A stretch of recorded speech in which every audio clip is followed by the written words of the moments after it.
Job, chapitre 40, à partir du verset 6. L'Éternel répondit encore à Job du milieu de la tempête et dit : Mets donc une ceinture autour de ta taille, comme un vaillant homme. Je t'interrogerai et tu me renseigneras. Voudrais-tu vraiment casser mon jugement ? Voudrais-tu me condamner pour te redonner raison ? As-tu un bras pareil à celui de Dieu, une voix tonnante comme la sienne ? Pars-toi donc de fierté et de prestige. Habille-toi de majesté et de splendeur. Déverse le trop-plein de ta colère et d'un regard abaisse ceux qui font les fiers. D'un regard humilie tous les fiers. Écrase sur place les méchants. Cache-les tous ensemble dans la poussière. Enferme-les dans un endroit caché. Alors moi-même je te rendrai hommage parce que le salut te sera venu de toi-même. Vois l'animal par excellence que j'ai créé, tout comme toi. Il mange de l'herbe comme un bœuf. Vois, sa force est dans ses reins et sa vigueur dans les muscles de son ventre. Il raidit sa queue comme un cèdre. Les nerfs de ses cuisses sont entrelacés. Ses os sont des tubes de bronze. Ses membres sont pareils à des barres de fer. Il est le chef-d'œuvre de Dieu. Celui qui l'a fait l'a pourvu d'une épée.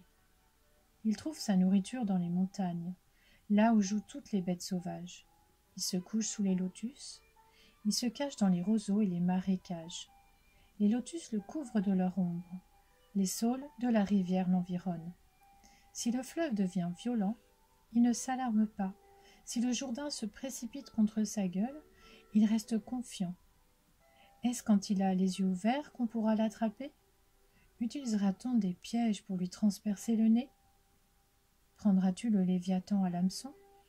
Lui attacheras-tu la gueule avec une corde ? Mettras-tu une baguette dans ses narines ? Lui transperceras-tu la mâchoire avec un crochet ? T'adressera-t-il de nombreuses supplications ? Te parlera-t-il d'une voix douce ? Conclura-t-il une alliance avec toi ? Pourras-tu le prendre comme esclave pour toujours ? Joueras-tu avec lui comme avec un oiseau ? L'attacheras-tu pour amuser tes filles ? Des pêcheurs en feront-ils le commerce ? Le partagera-t-on entre marchands ? Cribleras-tu sa peau de flèche et sa tête de harpon ? Pose la main sur lui. Tu te souviendras ensuite du combat, et tu ne recommenceras plus. Job, chapitre 41. Tout espoir de le vaincre est trompeur. À son seul aspect, n'est-on pas terrassé ? Si personne n'est assez courageux pour l'exciter, qui donc pourrait me résister en face ? Qui m'a donné le premier pour que je le paie en retour ? Tout ce qui est sous le ciel m'appartient. Je veux encore parler de ses membres, de sa puissance et de la beauté de sa constitution. Qui l'a dépouillé de son habit ? Qui pourra pénétrer entre ses mâchoires ? Qui a ouvert les portes de sa gueule ? Autour de ses dents, c'est la terreur. Ses fiers et puissants boucliers sont étroitement et solidement liés. Ils sont si serrés que l'air ne passe pas entre eux. Collés l'un contre l'autre, ils sont imbriqués, inséparables. Ses éternuements dégagent de la lumière. Ses yeux sont pareils aux paupières de l'aurore. Des flammes jaillissent de sa bouche, des étincelles de feu s'en échappent. Une fumée sort de ses narines comme d'une marmite qui bout ou d'un chaudron surchauffé. Son souffle allume des charbons. De sa gueule sort une flamme. La force se loge dans son cou. Devant lui, on bondit d'épouvante.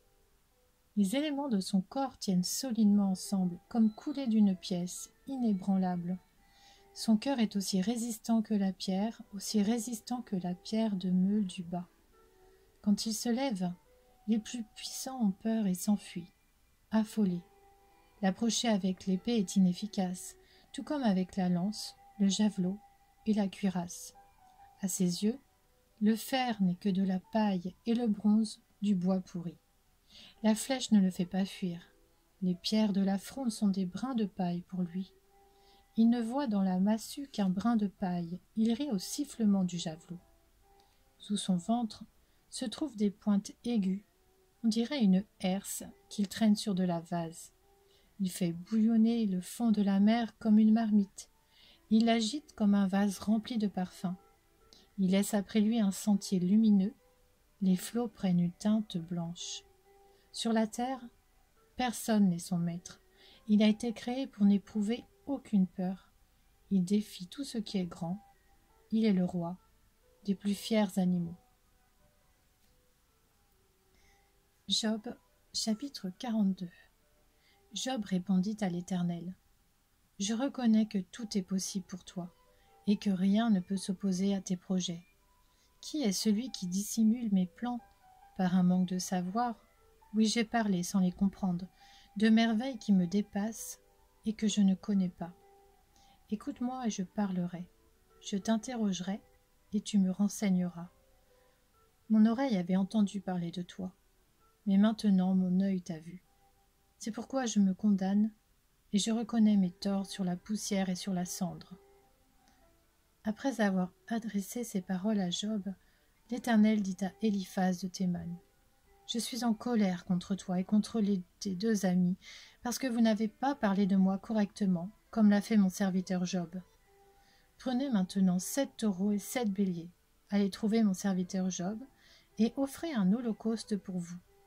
Mon serviteur Job priera pour vous, et c'est parce que j'ai de la considération pour lui que je ne vous traiterai pas conformément à votre folie. En effet, vous n'avez pas parlé de moi correctement, comme l'a fait mon serviteur Job. » Éliphaz de Théman, Bildad de Chouar et Tsophar de Naama allaient faire comme l'Éternel leur avait dit. Et l'Éternel eut de la considération pour Job.